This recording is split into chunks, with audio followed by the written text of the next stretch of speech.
जय श्री राम। आइए आज सुनते हैं श्री शिव पुराण में। देवों के स्तवन से शिवजी का कोप शांत होना, शिवजी का उन्हें वर देना, मैं दानव का शिवजी के समीप जाना और उनसे वर याचना करना, शिवजी से वर पाकर मैं का वितल लोक में जाना।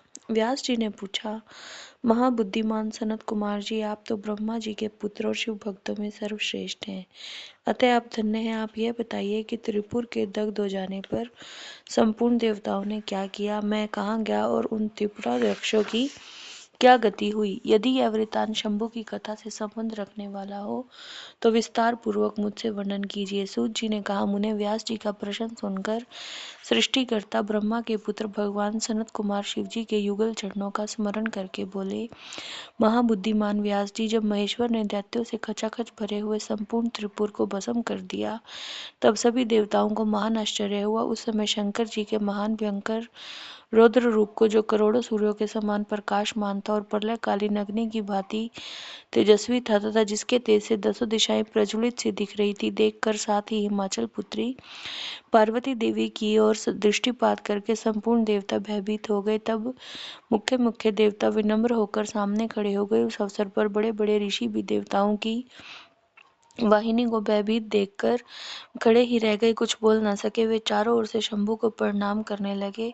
तत्पश्चात ब्रह्मा भी शिवजी के उस रूप को देखकर भयग्रस्त हो गए। तब उन्होंने डरे हुए विष्णु तथा देवगणों के साथ प्रसन्न मन से सावधानी पूर्वक उन गिरिजा सहित महेश्वर का, जो देवों के भी देव भव तथा हर नाम से प्रसिद्ध, भक्तों के अधीन रहने वाले और त्रिपुर हंता है, स्तवन किया। तदंतर सभी प्रमुख देवताओं ने भगवान शिव की स्तुति की। यूं स्तुति किए जाने पर लोकों के कल्याण करता शंकर प्रसन्न होकर बोले, ब्रह्मा विष्णु तथा देवगण, मैं तुम लोगों पर विशेष रूप से प्रसन्न हूँ, अतः तुम सभी विचार करके अपना मनोवांछित वर मांग लो। सनत कुमार जी ने कहा, मुनि श्रेष्ठ शिव द्वारा कहे हुए वचन को सुनकर सभी देवताओं का मन प्रसन्नता से खिल उठा। फिर वे बोल उठे, भगवान देव देवेश, यदि आप हम पर प्रसन्न हैं और हम देवगणों को अपना दास समझकर वर देना चाहते हैं तो देवस्तंभ आप जब जब देवताओं पर दुख की संभावना हो तब तब प्रकट होकर सदा उनके दुखों का विनाश करते रहें। सनत कुमार जी ने कहा, महर्षि, जब ब्रह्मा विष्णु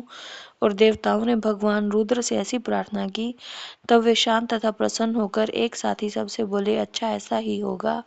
ऐसा कहकर शंकर जी ने, जो सदा देवों का दुख हरण करने वाले हैं, प्रसन्नता पूर्वक देवों को जो कुछ अभिष्ट था वह सारा का सारा उन्हें प्रदान कर दिया।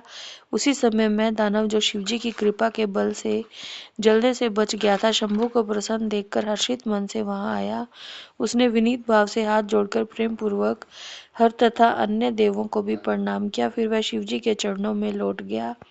तत्पश्चात दानव श्रेष्ठ मैंने उठकर शिवजी की ओर देखा। उस समय प्रेम के कारण उसका गला भराया और वह भक्ति पूर्ण चित्त से उसकी स्तुति करने लगा। द्विज श्रेष्ठ मैं द्वारा किए गए स्तवन को सुनकर परमेश्वर शिव प्रसन्न हो गए और आदर पूर्वक बोले, दानव श्रेष्ठ मैं तुम पर प्रसन्न हूँ, अब तुम वर मांग लो।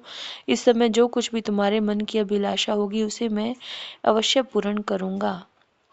सनत कुमार जी ने कहा, मुने, शंभु के इस मंगलमय वचन को सुनकर दानव श्रेष्ठ मैंने अंजलि बांधकर विनम्र हो उन प्रभु के चरणों में नमस्कार करके कहा, देवादिदेव महादेव, यदि आप मुझ पर प्रसन्न हैं और मुझे वर पाने का अधिकारी समझते हैं तो अपनी शाश्वती भक्ति प्रदान कीजिए। परमेश्वर, मैं सदा अपने भक्तों से मित्रता रखूं, दिनों पर सदा मेरा दया भाव बना रहे और अन्य दुष्ट प्राणियों की मैं उपेक्षा करता रहूं। महेश्वर, कभी भी मुझ में असुर का भाव न उदय हो।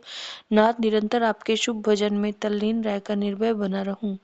सनत कुमार जी ने कहा, व्यास जी, शंकर तो सबके स्वामी और भक्त वत्सल है। मैंने जब इस प्रकार उन परमेश्वर की प्रार्थना की तब वे प्रसन्न होकर बोले, दानव स्तंभ, तू मेरा भक्त है, तुममें कोई भी विकार नहीं है, अब तू धन्य है। अब मैं तेरा जो कुछ भी अभिष्ट वर है वह सारा का सारा तुझे प्रदान करता हूँ। अब तू मेरी आज्ञा से अपने परिवार सहित वित्तल लोक को चला जा, वह स्वर्ग से भी रमणीय है। तू वहाँ प्रसन्न चित्त से मेरा भजन करते हुए निर्भय होकर निवास कर। मेरी आज्ञा से कभी भी तुझमें आसुर भाव का प्राकट्य नहीं होगा। सनत कुमार जी ने कहा, मुने, मैंने महात्मा शंकर की उस आज्ञा को सिर झुकाकर स्वीकार किया। उन्हें तथा अन्य देवों को भी प्रणाम करके वितल लोक को चला गया। फिर महादेव जी देवताओं के उस महान कार्य को पूर्ण करके देवी पार्वती अपने पुत्र और संपूर्ण गणों सहित अंतर्ध्यान हो गए। जब परिवार समेत भगवान शंकर अंतर हित हो गए, तब वह धनुष, बाण, रथ आदि सारा उपकरण भी अदृश्य हो गया। तत्पश्चात ब्रह्मा, विष्णु और अन्य देव, मुनि, गंधर्व, किन्नर, नाग, सर्प, अप्सरा और मनुष्यों को महान हर्ष प्राप्त हुआ। वे सभी शंकर जी के उत्तम यश का बखान करते हुए आनंद पूर्वक अपने अपने स्थान को चले गए। वहां पहुंचकर उन्हें परम सुख की प्राप्ति हुई।